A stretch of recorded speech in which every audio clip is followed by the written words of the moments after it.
Tongo etana butu einda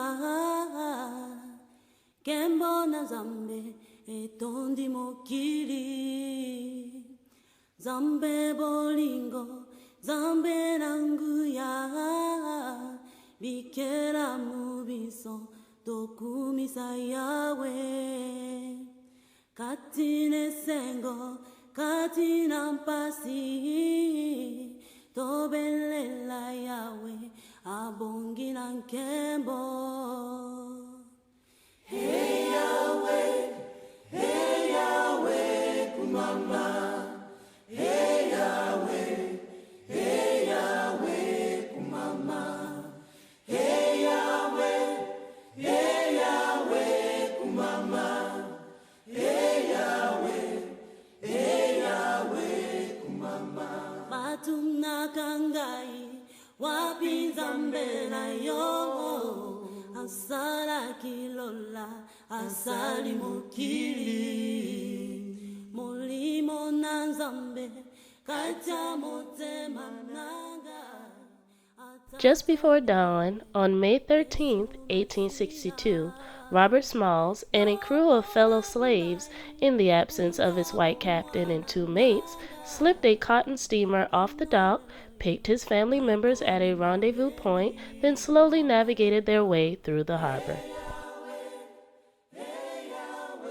Smalls, doubling as the captain, even wearing the captain's wide-brimmed straw hat to help hide his face, responded with the proper code signals to the Confederate checkpoints, including at Fort Sumter itself and other defense positions.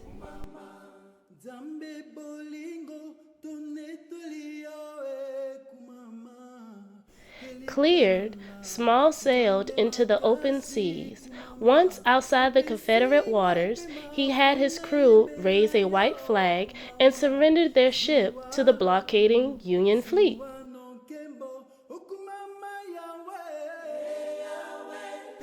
In fewer than 4 hours, Robert Smalls had done something unimaginable.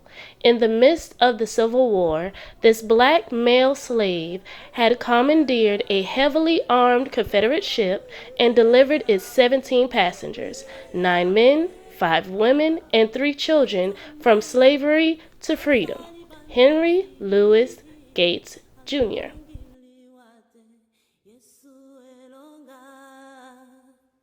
Moto mayele asali fize alongi sidate Yesu elonga kumama lelo. Hey Yahweh,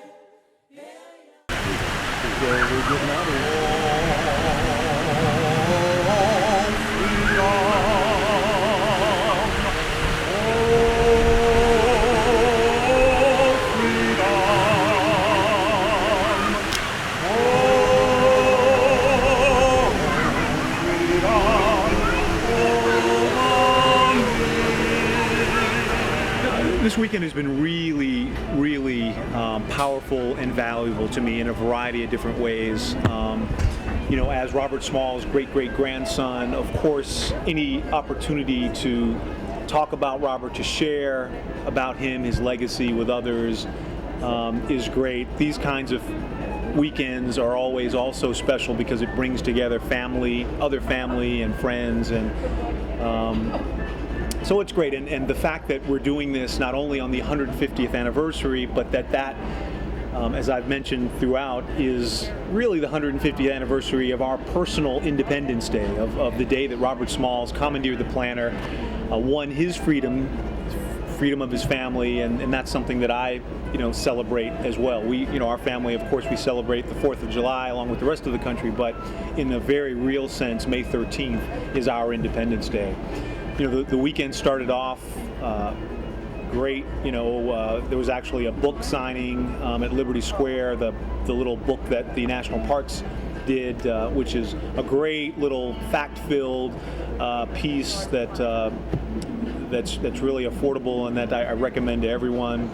And then, yesterday, starting at the Charleston Museum, it was great hearing from the mayor of Charleston, and kind of hearing an official, perspective on the weekend. And I had an opportunity to share with folks my kind of personal reflections.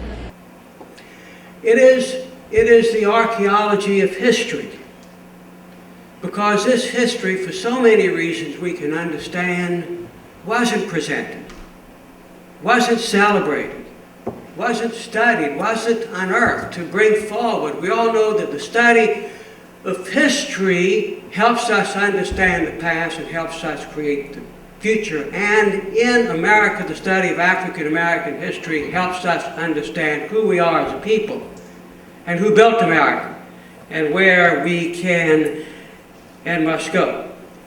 So we're working now, and Dr. John Fleming is here, who is the director of our International African American Museum, which is an initiative in progress. We are working and planning, and we will start the fundraising this year to build a museum here in Charleston, to allow us to do just what I said, to increasingly present, to understand, discover, and present the history of America, the history of African Americans' role. That is a history of America, we the people, and the fact that so much of that history came right here in this harbor, right that harbor that Robert Smalls sailed through 150 years ago in the morning. 40% of all enslaved Africans who came to North America came right through those same waters. So we're working to build this museum, obviously, and work in conjunction with this wonderful Charleston Museum and others, but to have a place for further study and further presentation. In fact, the site of our museum is actually right where the wharf was, where those slaves were brought. Very important piece of land in the history of our country. So I have a photograph that was from a newspaper. It's quite dead itself, but it's a photograph of all the members of the Constitutional Convention of 1895, and they're numbered. So you can find Robert Smalls, I think he's number 33 in this photograph.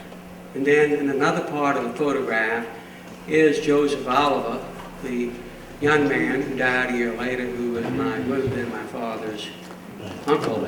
And so as I studied that, just thought about, I wonder how well they knew each other. Did my relative work well with Robert Smalls? There weren't many African Americans in the Constitutional Convention of 1895. But that's just one tiny, microscopic part of this story. The story that we have a duty and an opportunity and a responsibility to continue to present. Robert Smalls, this weekend, as I said, we lift him. And we lift him forever, permanently, as a prominent, premier, heroic American leader who will inspire and instruct generations to come. Thank you very much.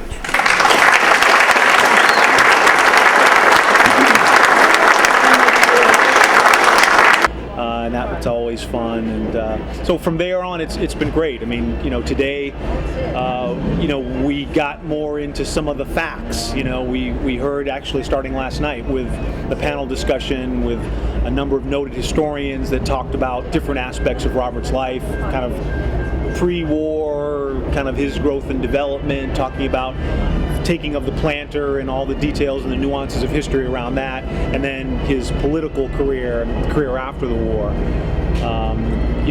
Having a chance to see my sons unveil a couple of historic markers was actually even more special than you would think. A father is always proud of his sons, but my older son who unveiled the marker on the waterfront. He's in 8th grade, and the first time I was publicly, sort of spoke about Robert Smalls was when I was in 8th grade and unveiled the bust of Robert in Tabernacle Baptist Church. So it's just a wonderful kind of circle, and I'm not quite ready to pass the torch yet to my kids, but it's great to get them involved and to, get them more active in the story as well.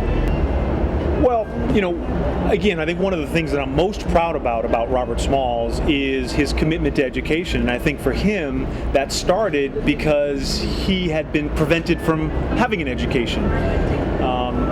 And once he was free, one of the first things that he did with the money that he got as a reward for delivering the planter to the Union Army was to take that money and to pay for tutors to teach him how to read and to write. And, he ensured that his family, that his children were educated. I talked in my talk yesterday, my great-grandmother, his daughter Elizabeth, who was a young child, 2 or 3, on the planter, but when she got to be of school age, he actually sent her away up to New England to go to school to make sure that she got the best education that she could. And I think legislatively he took that commitment that was personal and that he applied to his family, but he applied that to all South Carolinians by writing the legislation to found the first free, compulsory, statewide, and integrated, at least it started off that way, integrated public school system here in South Carolina. And I think there's some argument, but it could be the first of that kind of public school system in the country. And so I just think, Robert was a man of action, and he, did and acted, based on his convictions, and education was really one of the core things that was important to him. Yeah, education is really something that our family has embraced from Robert Smalls all the way down, and it certainly has in when I was growing up. I mean, I remember there was a book that I think Juan Williams wrote a few years ago where he was very critical about black men and basically said that black men just need to make better decisions. And, my sort of question was, okay, let's look at my situation. I grew up where both my parents have PhDs, where both my grandfathers had PhDs, where my great-grandfather was a lawyer, was a business person, where my great-great-grandfather was, Robert Smalls was in Congress. And so for me, what real decision did I have to go to high school, to graduate high school, to go to college? It was something that was ingrained in my DNA. And for someone, let's look at the other side of the coin, for someone who didn't have those benefits, who doesn't have people around them who have had the benefit of going to college. Some I know people who no one in their family has even really, graduated from high school, and so for them, it can be an enormous obstacle to take advantage of some of the higher education opportunities that are out there. Beyond just education, I mean, one of the things I think that's so important and that I talk a lot to children about is knowing who they are and knowing from where they come. My grandmother used to say to us a lot when we were getting dressed, getting ready to go out. She said, "Michael, remember who you are." And it wasn't kind of an arrogant kind of a thing, but it's kind of like, how when you put on a nice suit of clothes, it sort of frames you in a way that helps you carry yourself in a way that's important. And unfortunately, those of us of African descent, our historical kind of memory stops at our period of enslavement. We have the oldest history and among the most, achievement-oriented and dynamic, histories of any people on the planet. But for us, we were disconnected from that by the Middle Passage.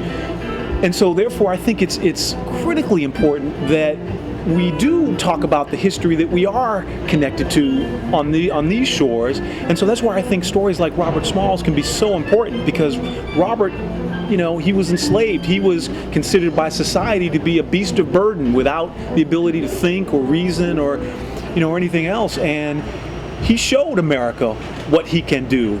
He talked, one of his more famous quotes talks about that, all black folks need is an equal shot at the battle of life, and we can do anything that anybody, can do. And I think that's certainly the case. So I think education is multiple. There are multiple prongs to that question. I think we need to fill our young people up with a sense of pride and a sense of the history that they really are attached to. We need to help them remember who they are, and then we also need to fill them with, reading, writing, and arithmetic, and all those kinds of things to help them perform. But it's a critically important challenge that faces us. And again, I think to the degree that Robert Smalls can be an icon, a beacon that people can look to for inspiration, I feel some responsibility to try to spread that word so that we can help people.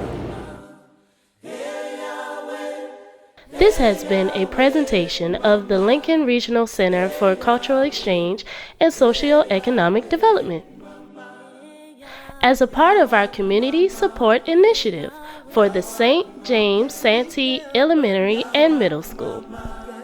Produced by Builders of Our Heritage Community Television.